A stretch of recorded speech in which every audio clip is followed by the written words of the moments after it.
Hello dears, പുതിയൊരു വീഡിയോയിലേക്ക് എല്ലാവർക്കും സ്വാഗതം. എല്ലാവർക്കും സുഖമാണെന്ന് വിചാരിക്കുന്നു. അപ്പോൾ ഇന്ന് ഞാൻ ഒരു നാടൻ റെസിപ്പിയായിട്ടാണ് വന്നിട്ടുള്ളത്. വേറൊന്നുമല്ല, നമ്മുടെ വാഴക്കൂമ്പും അതുപോലെ തന്നെ ചെറുപയറും കൂടി ഉള്ളൊരു തോരനാണ്. വളരെ ഹെൽത്തി ആയിട്ടുള്ളൊരു റെസിപ്പിയാണ്. അപ്പോൾ നമുക്ക് വീഡിയോയിലേക്ക് പോകാം. അപ്പോൾ ഇത് നമ്മുടെ പറമ്പിൽ തന്നെ ഉള്ളൊരു വാഴക്കൂമ്പാണ് ഞാനിന്ന് നോട്ടിട്ടുള്ളത്. അപ്പോൾ ഇതൊന്നും കൂടി ചാഞ്ഞ് വന്നതുകൊണ്ട് തന്നെ നമുക്ക് കൈകൊണ്ട് എത്തുന്നുണ്ടായിരുന്നു. അപ്പോൾ നമ്മളത് പൊട്ടിച്ചെടുത്തിട്ടുണ്ട്. ഇനി അതിൻ്റെ ഈ ഒരു ബ്രൗൺ കളറുള്ളതെല്ലാം നമ്മൾ അടത്തി മാറ്റുന്നുണ്ട്. വൈറ്റ് ആ ഈ ഒരു പൊസിഷനിലേക്ക് അല്ലെങ്കിൽ ഇതിൻ്റെ അവസ്ഥയിലേക്ക് നമ്മൾ കൊണ്ടുവന്നിട്ടുണ്ട് കേട്ടോ. അപ്പോൾ അമ്മ അത് അരിഞ്ഞപ്പോൾ ഇതിൻ്റെ ഇവിടെയുള്ള ഈ പുറത്തത്തെ ഈ ഒരു കളറുള്ളതും കൂടി കളഞ്ഞിട്ടുണ്ടായിരുന്നു. അപ്പോൾ ഫുള്ള് വൈറ്റ് ആയിട്ടുള്ളൊരു ഭാഗം മാത്രം നമ്മൾ തലപ്പൂന്ന് നിന്ന് ഇങ്ങനെ അരിഞ്ഞ് എടുത്തിട്ടുണ്ട്. പിന്നെ അതിൻ്റെ അടിയിലൊരു കുറച്ച് കട്ടിയുള്ള ഭാഗം ഉണ്ടാവും, അത് നമുക്ക് ഒഴിവാക്കണം, അല്ലെങ്കിൽ അത് കഴിക്കും. പിന്നെ നമ്മളിത് അരിഞ്ഞു കഴിഞ്ഞാൽ ഇത് നാര് പോരാനായിട്ട് കയ്യിൽ കുറച്ച് വെളിച്ചെണ്ണ എടുത്തിട്ട് ഒന്നും കൂടെ ചുറ്റിച്ച് കൊടുത്താൽ നമ്മുടെ കയ്യിലെ നാരൊക്കെ പോന്ന് കിട്ടും. ഈസി ആയിട്ട് നമുക്ക് എടുക്കാൻ പറ്റും.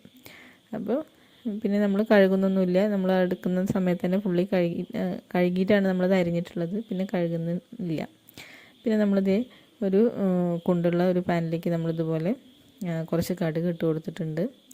അത് പൊട്ടുന്ന സമയത്ത് നമുക്കിതിലേക്ക് ജീരകം ഇട്ട് കൊടുക്കാം. ജീരകം ഒന്നങ്ങനെ പൊട്ടി വരുന്നുണ്ട്. ഈ സമയത്ത് നമുക്ക് 2 കറിവേപ്പില നമ്മുടെ വറ്റൽമുളക് ചേർത്ത് കൊടുക്കാം. പിന്നെ നമുക്ക് കറിവേപ്പില ഒരു 2 നമുക്ക് ചേർത്ത് കൊടുക്കാം.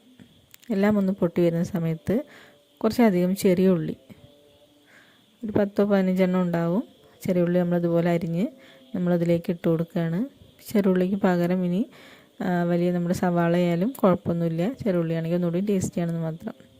പിന്നെ ഞാൻ 2 പച്ചമുളകും ഇട്ട് കൊടുക്കുന്നുണ്ട്. എരിവിന് നമ്മൾ ഈ വറ്റൽമുളകും ഈ പച്ചമുളകും മാത്രമേ ഉള്ളൂ. അപ്പോൾ നമ്മുടെ എരിവിനനുസരിച്ച് നമുക്ക് അധികമോ കുറയ്ക്കുകയോ ചെയ്യാം. ഇനി നമുക്കിത് നന്നായിട്ടൊന്ന് വഴറ്റിയെടുക്കാം. അപ്പോൾ ഏതാണ്ട് ഒന്ന് വഴന്നു വരുന്ന സമയത്ത് കുറച്ച് മഞ്ഞൾപ്പൊടി ചേർത്ത് കൊടുക്കാം. അധികം വേണ്ട, ഒരു 1/4 ടീസ്പൂണോളം മതിയാവും. ഇനി അത് നമുക്ക് എണ്ണയിലൊന്ന് മൂപ്പിച്ചെടുക്കാം. ഈ സമയത്തേക്ക് ഉള്ളിയും ഒക്കെ ഒന്ന് നന്നായിട്ടൊന്ന് മൂത്ത് വന്നോളും. ഇനി നമുക്ക് നമ്മുടെ അരിഞ്ഞു വെച്ചിട്ടുള്ള വാഴക്കൂമ്പ് നമ്മളിതിലേക്ക് ഇട്ട് കൊടുക്കുകയാണ്. നന്നായിട്ടൊന്ന് ഇളക്കി കൊടുക്കുക. ആ മഞ്ഞളും അതിൻ്റെ ആ ഉള്ളിയുടെ ഇതൊക്കെ എല്ലായിടത്തേക്ക് എത്തുന്ന രീതിയിൽ ഇളക്കി കൊടുക്കുക. ആവശ്യത്തിനുള്ള ഉപ്പിട്ട് കൊടുക്കുക. ഈ ഉപ്പ് എല്ലായിടത്തും എത്തുന്ന രീതിയിൽ നമുക്കൊന്നുകൂടി ഇളക്കി കൊടുക്കാം. ഇത് ഞാനൊരു പകുതി തേങ്ങത്തെ ചിരകിയത് നമ്മളിതിലേക്ക് ചേർത്ത് കൊടുക്കുകയാണ്. ഇനി നന്നായിട്ടൊന്ന് ഇളക്കാം. തേങ്ങ എല്ലായിടത്തും എത്തിയിട്ടുണ്ട്.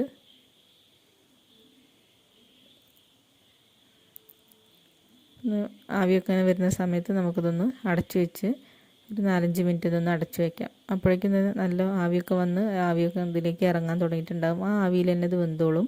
നമുക്ക് വേറെ വെള്ളമൊന്നും ചേർക്കേണ്ട ആവശ്യമില്ല. പിന്നെ ഞാൻ കുറച്ച് ചെറുപയർ വേവിച്ച് വെച്ചിട്ടുണ്ട്.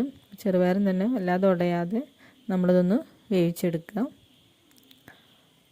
ഇനി നമുക്കിത് ഇതിലേക്ക് ഇട്ട് കൊടുക്കാം. അപ്പോൾ ഏതാണ്ട് ഒരു 3-4 മിനിറ്റ് നമ്മൾ വെന്തതിന് ശേഷമാണ് ഈ ഒരു ചെറുപയർ നമ്മൾ ഇട്ട് കൊടുക്കുന്നത്. അപ്പോൾ ചെറുപയറിൽ കുറച്ച് വെള്ളമൊക്കെ ഉണ്ടെങ്കിൽ നമുക്കത് തുറന്ന് വെച്ച് തന്നെ വേവിച്ചെടുക്കാം.